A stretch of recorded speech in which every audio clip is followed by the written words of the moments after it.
Welcome to Hope at Night. Featuring Eric Camarillo,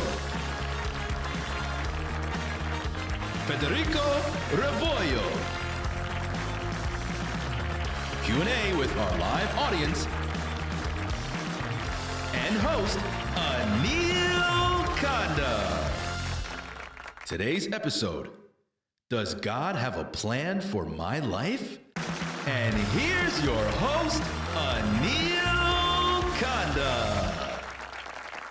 Did you hear that God initially planned to use wasps to pollinate flowers, but in the end, he went with plan B? Jokes aside, does God really have a plan for each of our lives? And what does that plan involve? Eric Camarillo was once a financial service salesman sitting depressed in his room one day when he decided to pick up a Bible and read it for the first time. And if you had told him that one day he would be president and founder of the nonprofit organization helping thousands of homeless people each year, he would have laughed at you. Here is an overview of the SALT outreach story. Homelessness in Central Florida is just getting so much worse. Shelters are at capacity. Rent is at all-time highs. Every $100 increase in median rent equals a 9% increase in homelessness. And there's been a $550 increase in median rent in the past 3 years. That means a 50% increase in homelessness. So we're starting to see that now, especially among youth and young adults, seniors, people 55 plus are becoming homeless. And I think a lot of the time people look at the people that are living on the street and they think that they've been there forever. But over the past 4 years, about 75% of people experiencing homelessness have been experiencing it for the first time.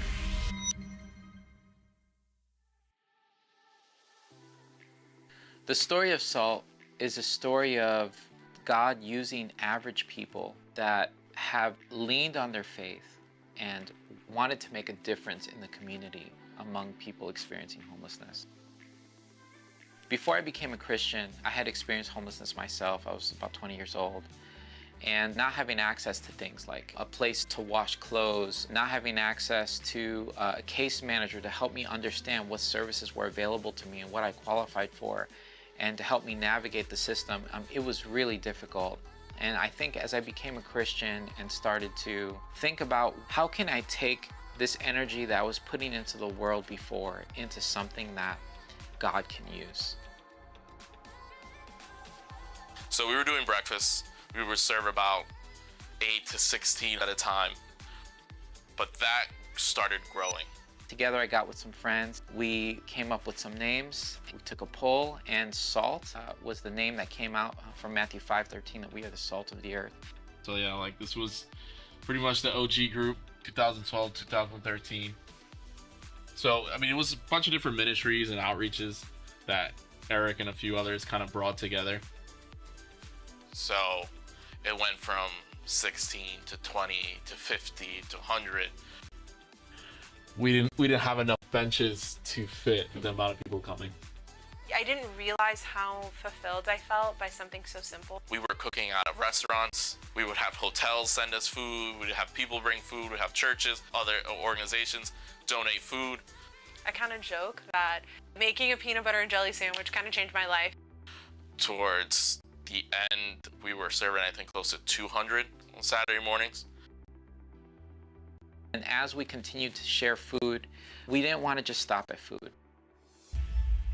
And so we started to provide clothing and hygiene products, which ended up leading to us fundraising for a clothing trailer that we called our Change Trailer.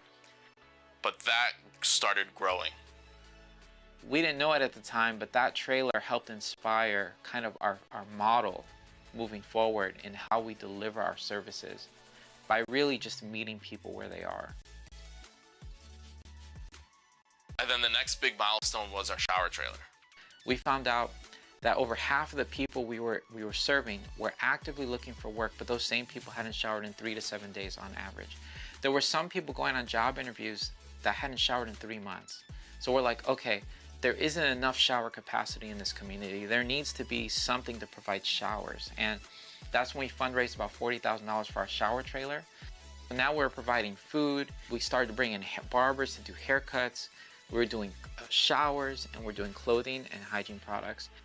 We have the clothing trailer, and we're just giving out clothes, giving out clothes, giving out clothes. And it's just like, this is kind of wasteful. Let's find a solution for that. And that's where the laundry trailer came in.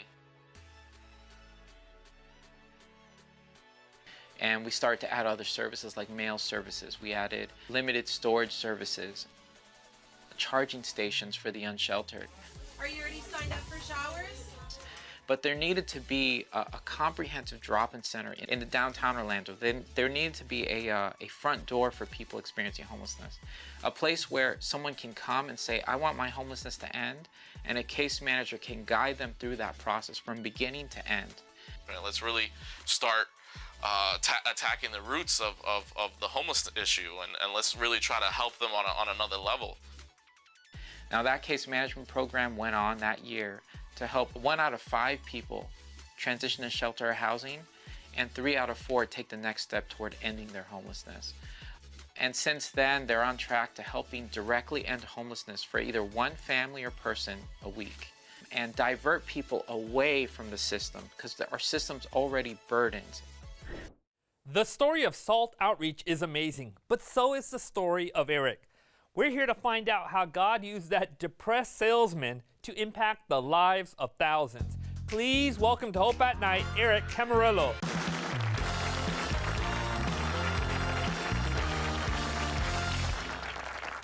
Eric, what was life like before Christ?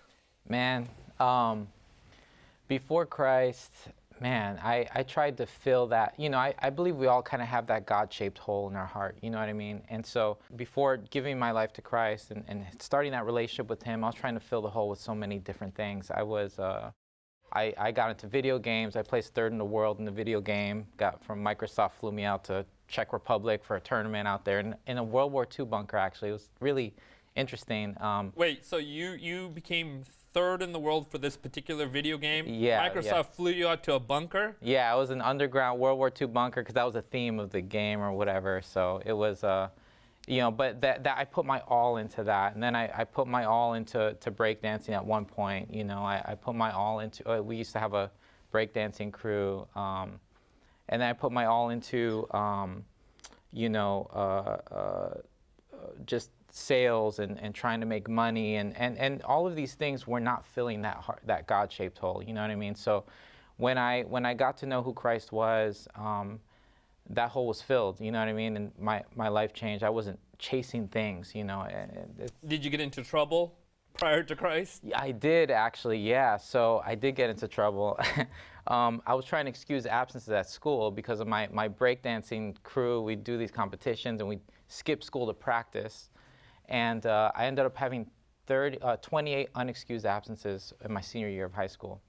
And so in order to excuse those absences, they let me use 10 parent notes. So I just had my dad was like half asleep one day. I'm like, hey, Dad, can you sign this? He just signed a bunch of things. And he's like, whatever, you know, and he signed them. And I had 18 left. And so a friend of mine was like, hey, why don't you use these doctor's notes? They work for me, you know. He gave me 6 doctor's notes. I put 3 dates on each one to get all the 18 left. And so I turn it in and whatever, and the next day I go to school.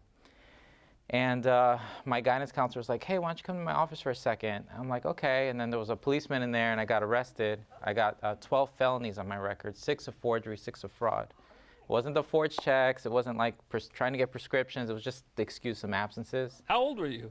I was 18 at the time, so I did go to jail for a little bit. But it's crazy, you know, that since then that's been expunged. I ended up ironically working at a bank once my record was expunged, you know what I mean? But you know, it was a journey, man. Yeah, I look back and I believe God is helping me to use those experiences to be able to share with other people and be able to better relate to people. Now you help homeless people. Did you yourself experience homelessness? I did, yeah. So when I was about 20 years old and in my money chasing phase, I tried to start this this business, and it was kind of like a pride thing. You know, I left home, drove over to Chicago, and I had this plan that, you know, was supposed to last, you know, what I thought would last me 6 months, lasted me 2 weeks, and I ended up having to sleep in my car. Had to go to the Mexican restaurants to get the chips and salsa, you know, the free chips and salsa in the beginning. And, Thank God for those chips and salsa. Yeah, right, yeah, those free chips and salsa, and then I'd leave. Or, you know, if I had $1, I'd go to Panera Bread, I'd get a piece of bread, and you get unlimited butter, you know, so I just got a ton of butter and put it on the bread to kind of keep me full. I'd take showers at 7-Eleven, try to wash my clothes in the sink. It was, yeah, it was an experience, man. And I remembered those days too, like sitting in my car, crying out, you know, and I didn't even know what I was crying out to. You know, I wasn't a Christian back then, and so, but I'm just crying out like for something. And looking back, you know, God really used that experience for something, you know what I mean? So I was just going through a depressed time, and, you know, someone had bought me a Bible for the Christmas in 2009. So January 2010, you know, I'm depressed. I wake up in the morning. Well, it wasn't the morning, it was the afternoon because I was depressed. So I slept in all morning. And then I just had this impression to just like, looking for something, and I saw the Bible still in its wrapping, hadn't touched it. I opened it, and I flipped open the Bible, and the words in red caught my attention. I'm like, why are there words in red, you know? And so as I was flipping through, the most red I saw was in Matthew 5, 6, and 7. So, you know, I started to read the Sermon on the Mount. And the Sermon on the Mount, just reading that passage gave me a comfort that I had just never felt before. That hole was starting to get filled. And I just couldn't put the Bible down. Yeah, my mom thought I was going crazy. She had to bring food to my room so I could eat, because I was just in my bed, like just reading and just trying to soak it up. I'm like, I heard about this Adam and Eve story. Let me actually read it from the Bible. You know, I heard about this David and Goliath story, and I read David's whole life from beginning to end. And it got to the point where I just wasn't understanding certain things, you know? And so I had 3 groups of friends that I knew were Christian. And I started to study each of those groups, and I was doing 3 Bible studies a week with those 3 groups. When did you start discovering God's purpose for your life? I ended up becoming a Seventh-day Adventist Christian. I felt a strong conviction about working on the Sabbath, you know, and I was working at a bank then, and I went to all levels of the company. At the interview, I didn't have that conviction yet, and so that wasn't something that was set, you know, a precedent set before. And so I ended up quitting my job for that, and I spent 6 months like not making enough money, like struggling. I remember that first month I quit. I remember the date too. It was February 4th of 2011. I quit my job at the bank, and I had $500 in the savings account, and you know, I was living on my own. I had a car payment, you know what I mean. And so at the end of the month, I still only have $500 in my savings account, and I have $2,000 worth of bills to pay. And like 2 days before the end of the month, I get a direct deposit of $1,500. I'm like, where is this coming from? And I look at it, and it's like the bank, and I'm like, should I call them? You know, should I just leave? You know, I'm like, no, the honest thing to do is let's call them. Let's see what that was about. So 500 was like the PTO and all that stuff. The other 1,000 was commission, because because I worked part of February, I was still getting paid commission when my clients would get something without me being there. I had a client get a mortgage. I had clients get credit cards. I had a business client get another checking account, and all of that commission added up. I made more commission that month than the other bankers in the branch, and I was only there 4 days. And God provided right at that last second. Man, it was a faith-building experience, man. Like, there was a time where I had no food. I remember this, like, my pantry was empty, my fridge was empty, my cupboards were empty, and I'm just sitting on the couch, like, just my head down, like, I'm praying, like, you know, what do I do, you know? And a friend called me up, and he's like, why don't you come bowling with us? And, you know, bowling was the last thing I wanted to do at that time, you know? And I'm like, I'm good, man, like, I'm gonna stay here. He's like, no, don't worry, I got you, just come with us. And so I go bowling with them, I come home, and my fridge is full, my cupboards are full, There's a brand new rice cooker with hot rice, you know what I mean? My pantry's full. And so like, then there was a verse on my fridge, you know, if God cares about, you know, the birds, you know, he cares about you too. And I'm just like, you know, it was just, one of my friends had an extra key, you know, and they planned this whole thing to fill up my apartment. I wasn't really telling people what I was going through, you know, but God was really using them. So anyway, that was a faith-building experience for me, man, and I just kept searching for what God wanted me to do with my life, and he made it real clear. So, and eventually SALT started. What exactly is SALT? So SALT's an acronym for Service and Love Together. We go by SALT Outreach. We are a mobile drop-in center for people experiencing homelessness. So drop-in centers are usually buildings where someone experiencing homelessness, they can go there, they can get a shower, get case management, get laundry done. You know, it's a place for them to get those basic needs met and be navigated through an often fragmented homeless services system. So we do the same thing, except we're not a building. We're mobile. Our services are mobile. We have a shower trailer with, actually we have 4 shower trailers and 1 laundry trailer. We have a clothing and hygiene trailer. We have a mental health counseling trailer. You know, so we can actually go and mobilize and set up in an area and provide, you know, all these services. So in downtown Orlando, we're serving over 100 people a day, 5 days a week with 12 different services. You know, we're helping to end homelessness for at least one. This year, their goal is to end homelessness for at least 2 people a week, and they're on track for that right now. Eric, I've got to ask you though, how did SALT get birthed? You know, I believe when you're looking for God's purpose in your life, you know, you got prayer, you have studying the Bible, of course, and the one thing where I felt like God spoke to me the loudest was in service. And so, you know, I tried all these different outreach projects to figure out what God wanted me to do. And one of those projects, me and my friends called it Sidewalk Ministry, where basically we go out to the 10 at night, downtown Orlando, and we would just go there and we just like ask God who he wants us to talk to. We'll make a quick relationship, like where all the clubs are, and just talk to people, just get to know them and ask if they want prayer at the end. You know what I mean? Very simple, very interpersonal. And one night, there was a woman that was, we finished the night, at 10 at night, we had prayed before we went out there, and we asked God to confirm to us what it is he wants us to do with our lives. And I prayed, God, I think you're calling me to be a pastor. My other friend said, I think you're calling me to be an evangelist. My other friend said, I think you're calling me to be a missionary. My other friend said, I think you're calling me to be a missionary in Africa. Windows up, mile away from where we're doing outreach. We prayed, God, we want you to confirm it to us tonight.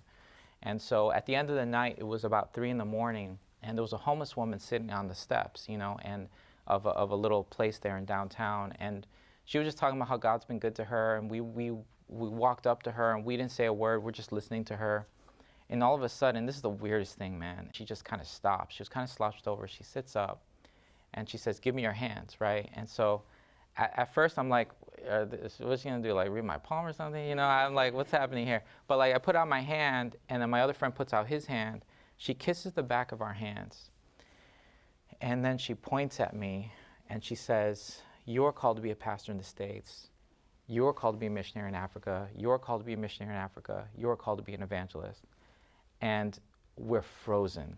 We're like, what the heck just happened? Like, we didn't say a word to each other. She went back to normal, started talking about how God's been good to her. And like, we're like, just like in shock. And we walk quietly back to our car, and we all quietly drive home, and we don't say anything. So and let me get this right. I just want to make sure I understand this story. So this homeless prophetess, right? She didn't hear this other conversation you guys had. In the car, windows up, mile away from where we were. Yeah. And she just grabs your hand and then just starts saying, God has called you to be this, exactly what you guys had talked about in the car. Yeah, she added details. One detail was she said I would be a pastor in the States. I didn't pray that in my in what I was praying before. And she also mentioned the 2 missionaries one prayed for confirmation, thinking she was going to be in Africa. The other one said just missionary, but she added Africa to that one too. Little did we know those 2 ended up getting married later, and that's a whole other story. But yeah. And the funny thing is we've been doing ministry with the unsheltered for 12 years since then, and I haven't seen that woman again. it's just crazy, man. Like I took it, it's interesting because a lot of people are like, oh, I wish that happened to me, I wish I could get something so clear. And honestly, like I took it as a rebuke at first because I'm like, God, you've been trying to tell me this like 10 times before, and I'm here like just not listening. And you have to make someone literally speak it to me for me to be able to take it, you know what I mean? I remember after this happened, I have to call my friends every so often and be like, did that really happen or was that a dream, Did you become a pastor? So in a sense, it's funny. I did become a pastor for a little bit. It was like a 6-month period, an interim kind of thing. I realized church pastor is not my calling. With SALT, I mean, honestly, we have 2 pastors on staff. The people we serve, we serve 7,000 unduplicated people. Those are our members, you know what I mean? Our executive team is our elders, and then we have our directors, which are our deacons, you know what I'm saying? So our volunteers also are our members. So I feel like God was just saying, because a pastor just really means a shepherd of his people, you know what I mean? So I feel like I am fulfilling that calling through SALT. Yeah. That's right. You may be called to be a shepherd, but it doesn't necessarily mean inside a church building. Right. Right. God has flock everywhere. Yeah. Right? Amen. Amen. Yeah. So with SALT, you guys show up with all these trailers to a specific location, and then homeless people start showing up, and you guys are able to minister to them and help them out with their needs. Yep. So our basic services, those basic needs like showers and laundry and mail. I mean, we're doing mail for 700 people. We're doing 80 showers a day. Doing 55 loads of laundry a day. Like these are meant to build trust and relationship with people and meet a basic need. But as we meet that need, our goal is to help get them to our case management team, our mental health counseling team, and our spiritual care team. They help to end homelessness for people. So we realized we're very big on data. We have a data team, data analysts, reporting analysts, What you're describing is really fascinating. It's not just a service. You guys are providing a system, actually, that's helping people get off the streets. Exactly. Which is something we definitely need more of, as homelessness seems to have grown out of control in places. I'm from California. I mean, there's literally what we call tent cities popping up everywhere. You see some services, but what you guys are providing is an entire system that designs to lead someone from point A all the way to point E, whatever, and to get out of this life. Holistic. It needs to be a holistic approach, because there's people doing elements here and there. There needs to be a one-stop shop, a holistic approach. And our case management team, we're not reinventing the wheel. You know what I mean? We do a comprehensive. Someone says, I want my homelessness to end. We say, okay, get you to a case manager. They do a comprehensive assessment. Then what they do is they figure out all the needs of that person, help them prioritize those needs by turning them into next steps. So then the person will say, okay, 10 steps and I'm back in housing, or 20 steps and I'm back in housing. The first step might be an ID, because you can't get into a shelter without an ID. So we say, okay, John Smith, your first step is ID. Let's get you to this organization. They could help you get your ID. We set up a follow-up for accountability. They come in, we say, hey, you get your ID? Great, let's go on to the next step. We'll get you to this organization. We utilize the resources of the community first, but if there is a gap, then we will step in with our own resources to fill the gap to get them to the next step. And we're very big on relationship. Relationship is key in everything that we do. We have a KPI on housing retention. If we get someone into housing, it's our responsibility to make sure they can maintain that housing. So our spiritual care team does regular visitations. They continue to see our case management team. So it's something that we believe is Christ's method, I think, in the way that we're approaching it. Fantastic. Eric, one more question. What is the future for you and the organization? Yeah, so we're launching a youth and young adult program. It will also be 5 days a week, specifically for ages 16 to 24-year-olds. There's been Central Florida is one of the highest concentrated areas for youth and young adult homelessness. And then our vision is that every metropolitan area has a drop-in center for people experiencing homelessness. So we want to help empower or place these drop-in centers in every major city in the U.S. Beautiful. Thanks so much, Eric. We've been talking with Eric Camarillo about how God led him in his life, first to him, and then to start a ministry helping thousands of homeless people each year. When we come back, we'll meet our second guest, who also has a remarkable story of how God led him in his life. So don't go away.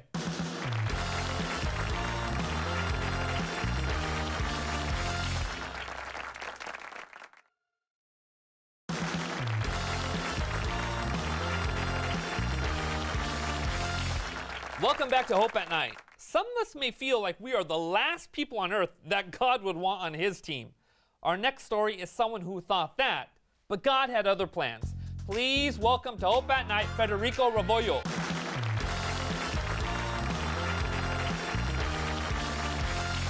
Federico, you spent most of your life running from God, right? And then from home, and you just found yourself like in this perpetual prodigal son story. What led you back to God? Well, what led me back to God is the experience that I had in my life to see where God called me from, where he took me. I had a broken relationship with God. I grew up in the church. I grew up in a Christian home. But unfortunately, even though you are raised in the church, doesn't mean you have God in your heart. My family is from Bolivia. I was born in Spain. My sister was born in London. My family left Bolivia looking for a better life, so they went to Europe. My father speaks 5 languages. 5? How many do you speak? I speak 2, Spanish and English. So my sister was born in London. I was born in England and Spain. But we came to the United States when I was 2 years old. And when I got here, my parents came to New York, and they looked around and said, well, we don't want to live here, so they came to D.C. And when I came to D.C., when we came here, I was raised here in the church.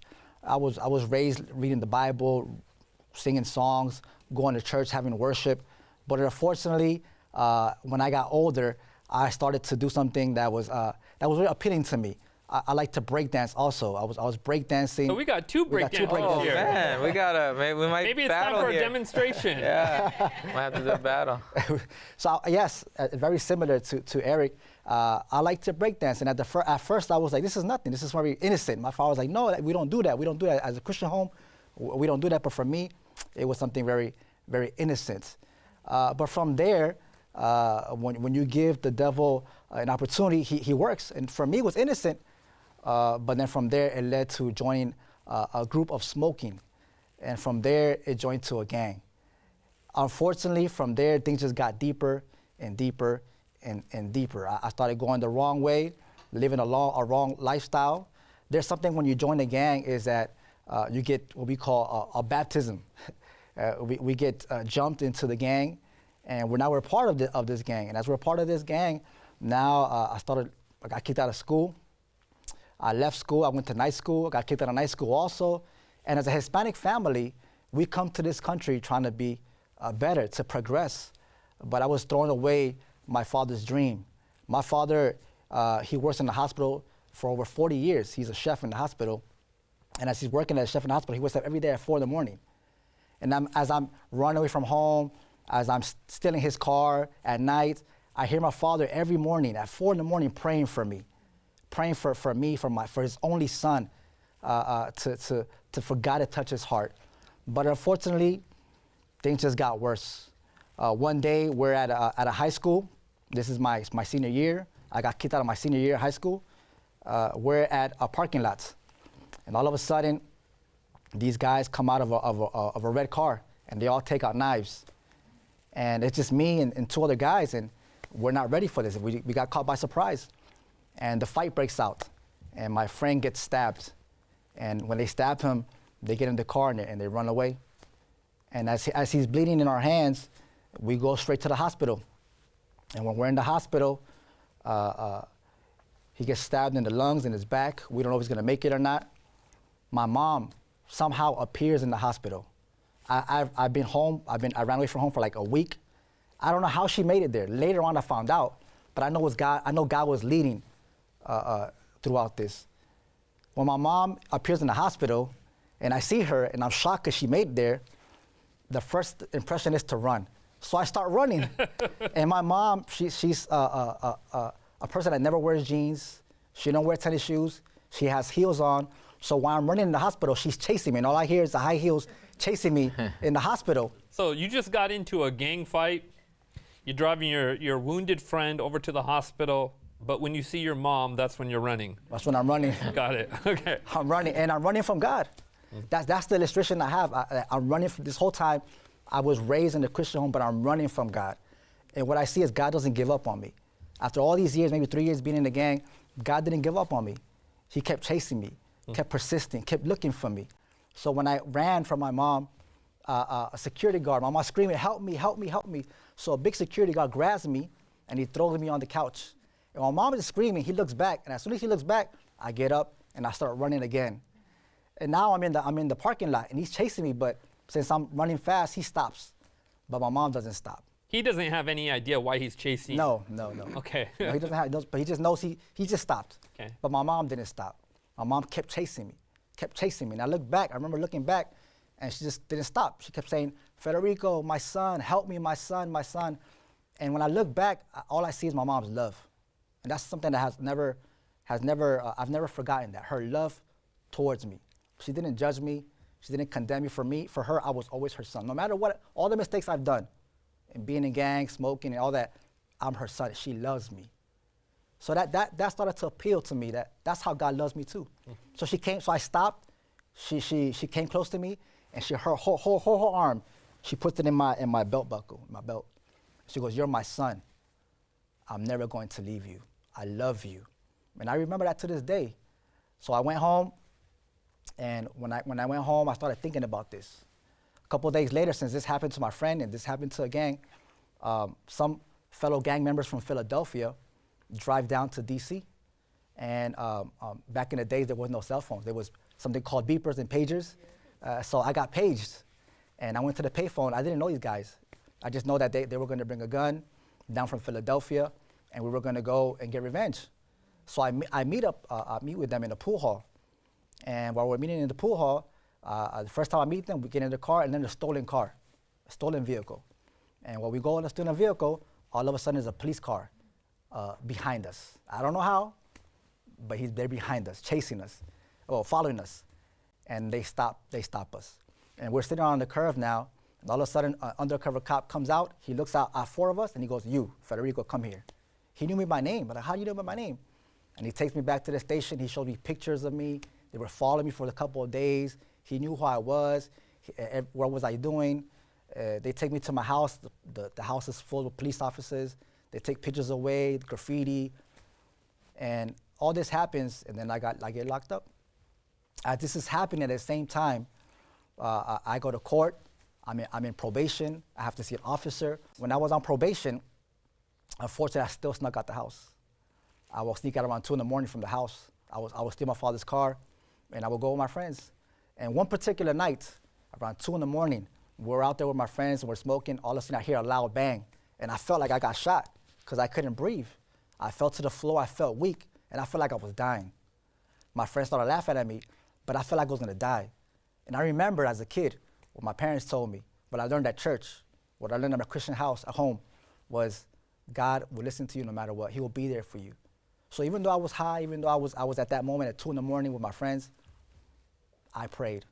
I asked God, "Lord, I need you. I don't want to die like this.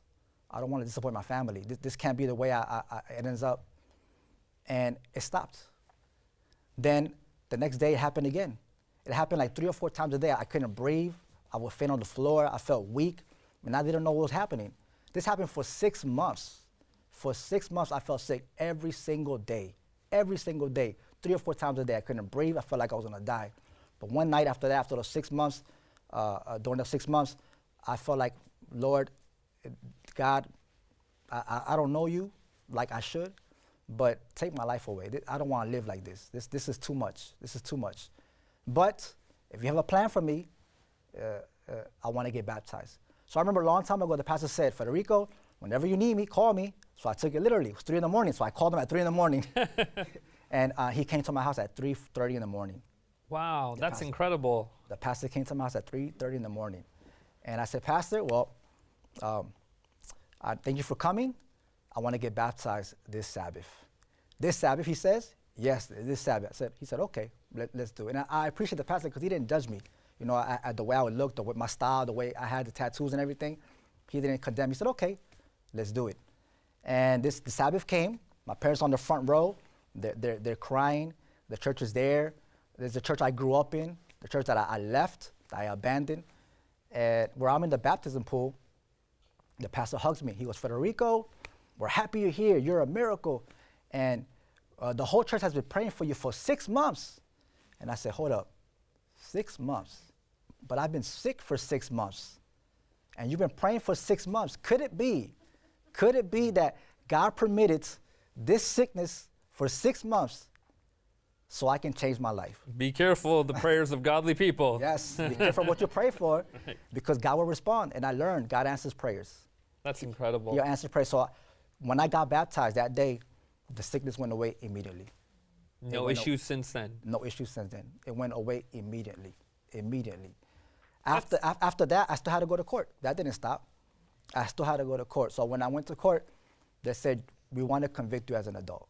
And I said, Lord, well, whatever you say now. And they took me to a correctional facility in New York, because they kicked me out the state. But when I went there, I was already a Christian. I believe in keeping the Sabbath. And the first day of school, I had to meet the director. And he says, well, okay, you have to work every day. You have to work on Saturday, Sabbath. And I go, I can do everything you want, but I'm not going to work on those days, because that's my conviction. This is what I believe now. This is my relationship with God. He says, well, no, if you don't do it, you're going to get kicked out. And the first day of school, I got kicked out again. And I couldn't believe it. This time for standing up for God. This time for standing up for God. So we had to go back to court.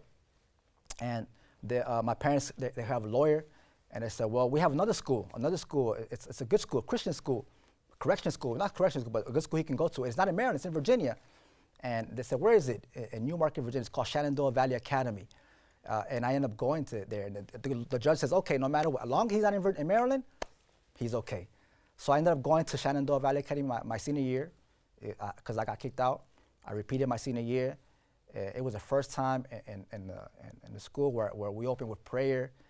It was a different experience. That's where I felt that I really met Jesus in my life at that time. Federico, you ended up at this Christian school. Your senior year, you finished up. How has life changed since then? Oh, greatly. After that, God just led me to I tried to go to other colleges. I had a bad GPA. So colleges didn't accept me, so I ended up going to Puerto Rico, and where I met my wife. My wife is Puerto Rican, Dominican. I'm Bolivian, born in Spain, raised in the U.S., and all my kids were born in Virginia. I have 4 kids by the grace of God. Wow. So what do you do currently?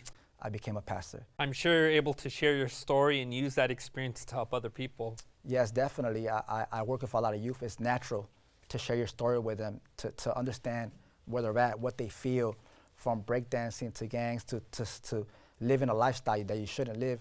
So it's very appealing to help young people a lot. I've helped out in communities also with young people that have gone to prison, or even also in immigration situations, we've helped out a lot too. So God has been good in helping to share my story to others. Oh, that's beautiful. It's wonderful just to hear how God reached you where you were at with all the circumstances that took place, and then brought you to a greater knowledge, and now you're in His service. That's correct. Me and my service. Me and my wife. She's a teacher. My 4 kids also are serving in church. So we're a family of 6.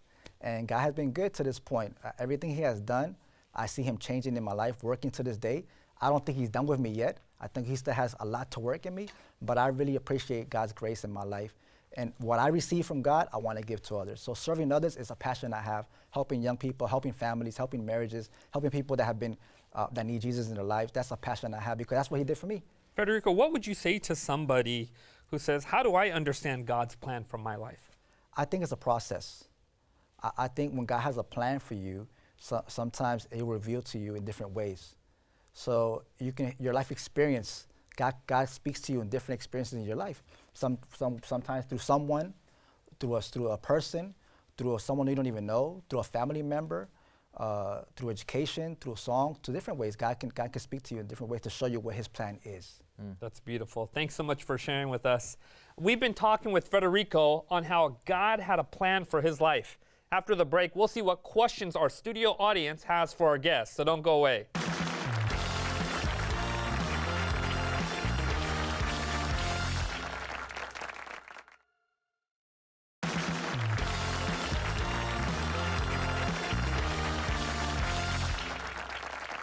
Welcome back to Hope at Night. We've been talking about God's plan for our lives with Eric Camarillo and Federico Revollo.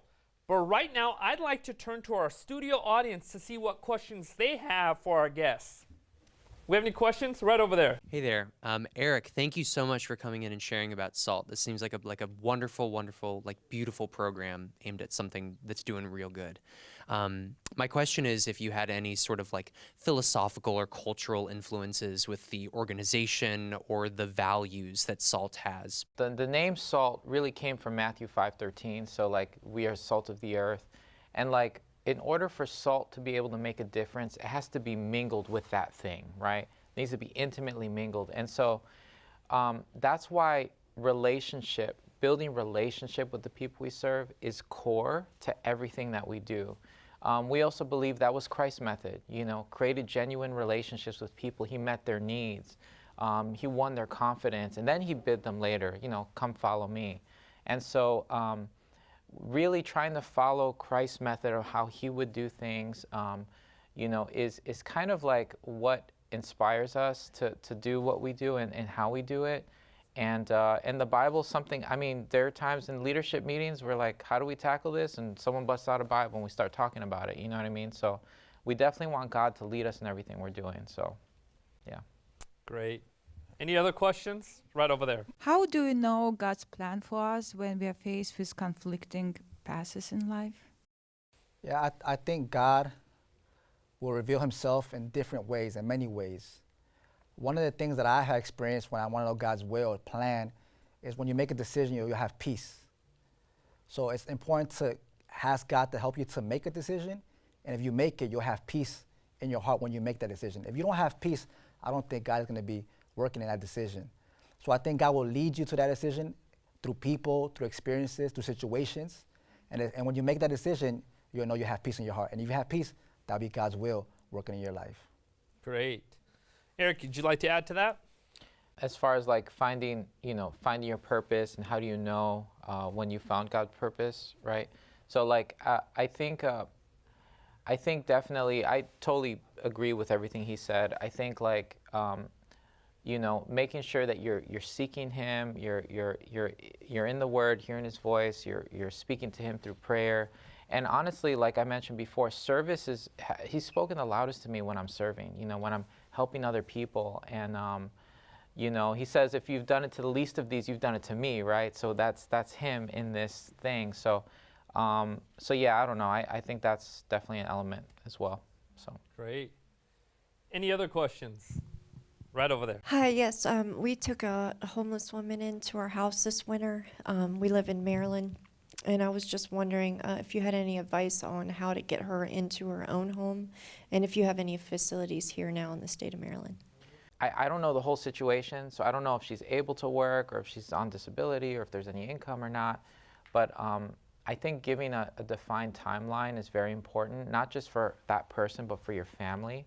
I think that it's meant to also help empower and motivate the person as well.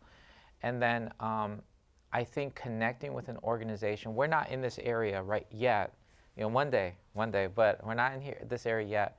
But I know that there are organizations. There's one called Pathway Homes. And so they provide permanent supportive housing to people. And they're a pretty big organization in the DMV area, I believe. So there could be some opportunities there. But at the very least, at the end of that timeline, I think it'd be important to get them into at least a shelter or something.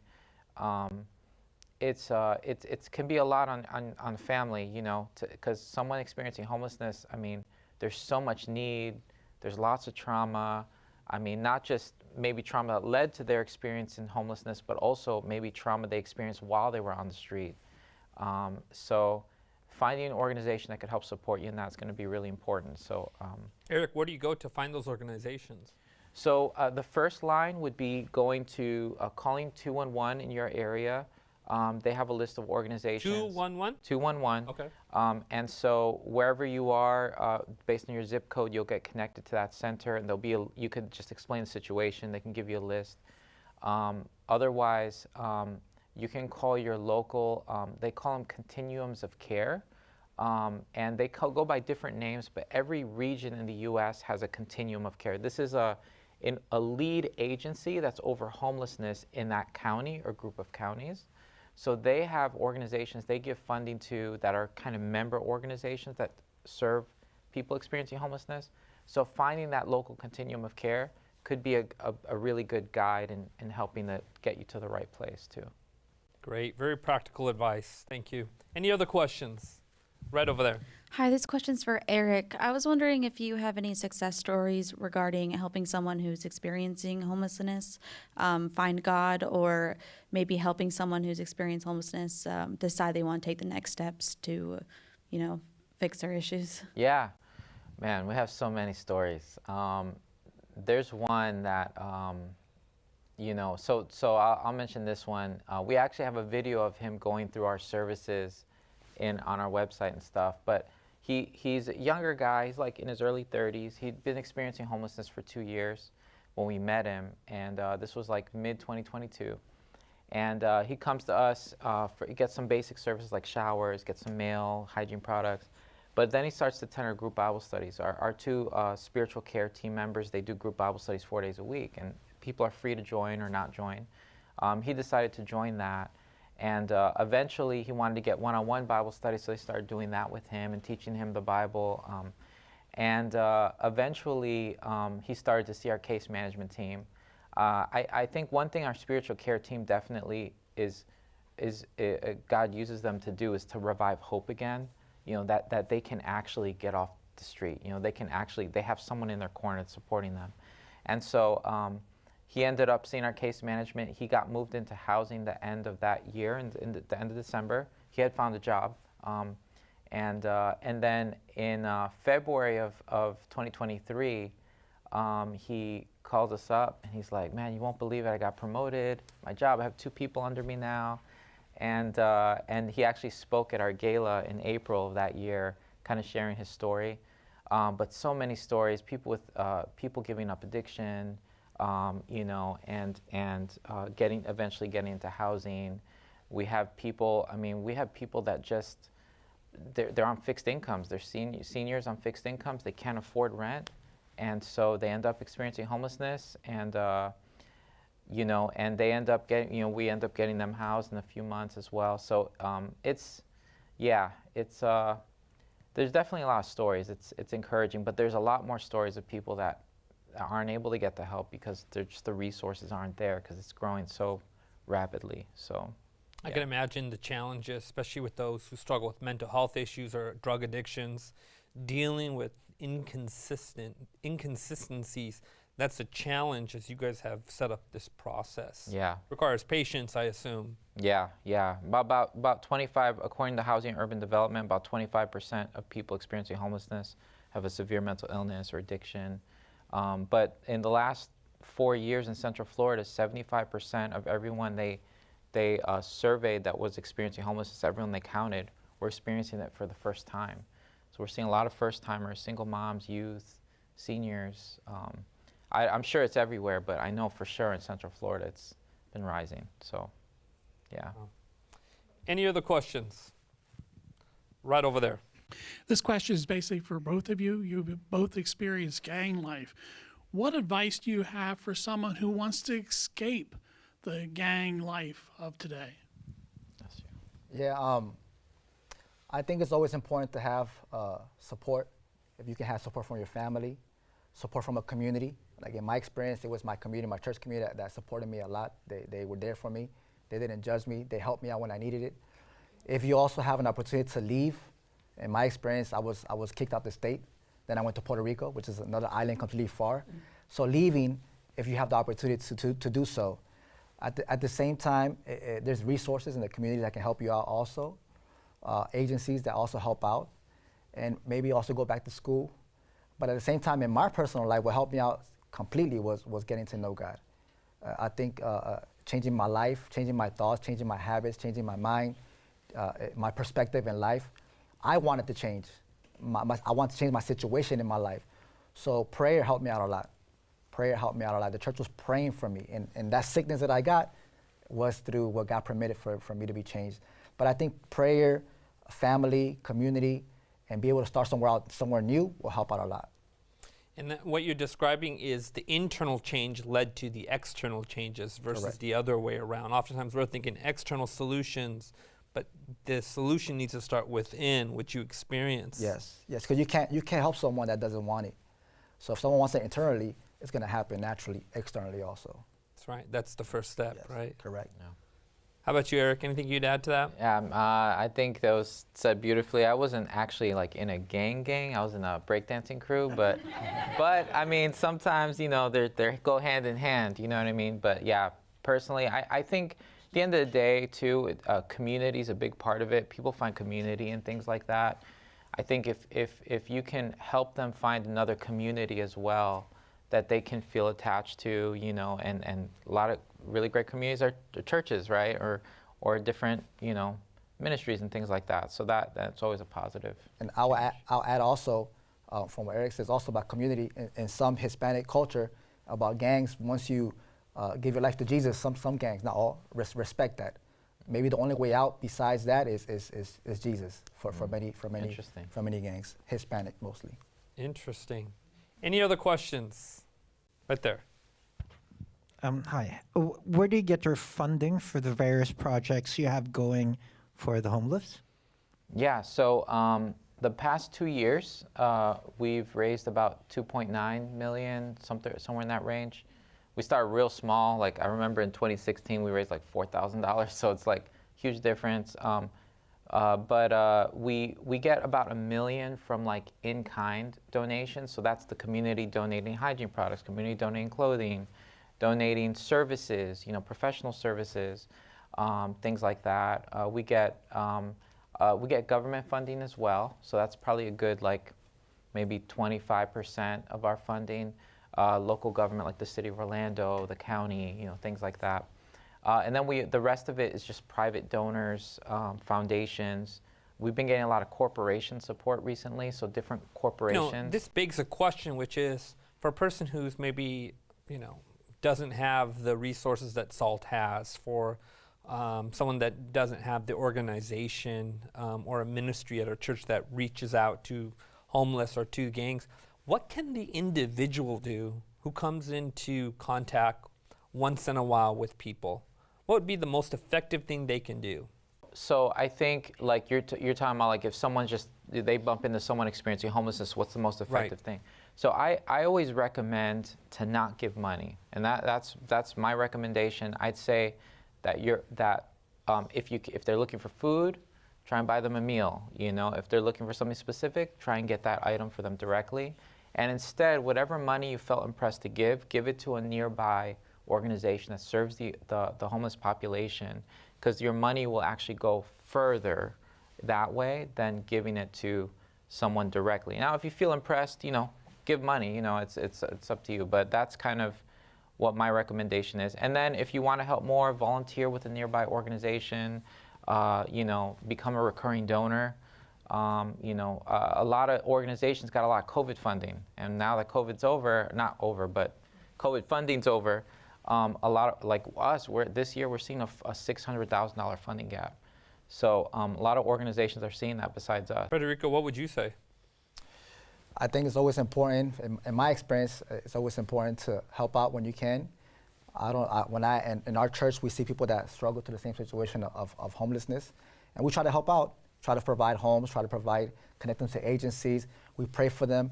In our impact that we do, we provide always the spiritual aspect, and we try to present Jesus to them. I think when you have Jesus in your life, it'll open doors that maybe you didn't see before. Right, help you to see the world differently and get you out of that situation. And change your life, and then when you change your life, everything will come on by its own. Federico, Eric, thank you so much for sharing your stories. It's inspiring, it's encouraging, and it's very, very practical. I think it's an encouragement to us to try to do better with our world. Thank you again. Eric and Federico are just ordinary people who God found and is now using to do extraordinary things. You may be wondering, does God have a plan for my life? Well, the Bible says in the book of Jeremiah 29, verse 11, "For I know the plans I have for you, declares the Lord, plans to prosper you and not to harm you, plans to give you a future and a hope." The greatest plan God has for each one of us is to come to know Him. And once we know Him, He has plans for us to be His hands and feet in this world. It could be somewhere big, or maybe right in our own neighborhoods and homes. Regardless of where it is, I love this quote from Frederick Buechner, who states, "The place God calls you to is the place where your deep gladness and the world's deep hunger meet." Well, I hope you find that place, because one of the places I found is right here at Hope at Night. Thanks for joining us. Take care, and we'll see you next week.